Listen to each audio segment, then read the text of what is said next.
Berikut adalah sedikit tutorial tentang cara pengelasan evaporator dengan alu platinum oleh UD Mulya Jaya AC.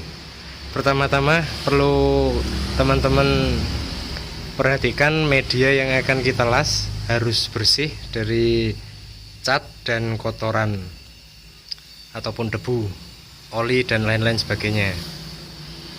Kemudian pengaturan api pada saat pengelasan itu juga harus diperhatikan. Kita lihat dalam tayangan ini.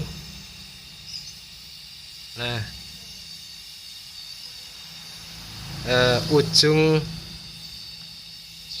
mata las agak digoyang-goyang, juga tidak fokus, tidak tertuju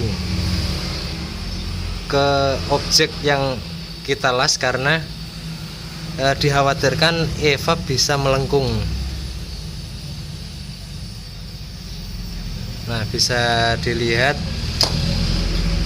setelah dilas dibersihkan sedikit agar rata.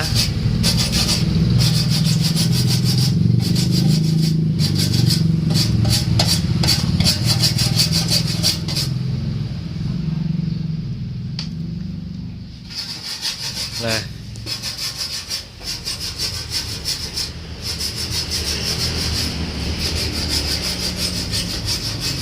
oke.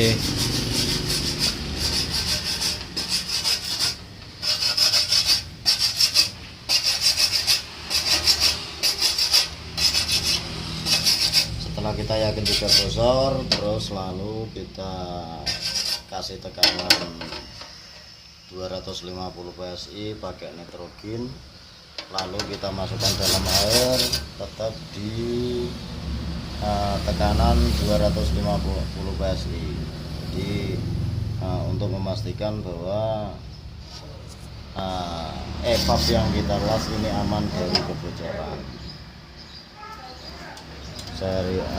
Saya rasa tutorial pengelasan ini cukup untuk sekedar membantu teman-teman yang ingin belajar pengelasan evaporator. Inilah trik yang bisa kami sampaikan. Terima kasih.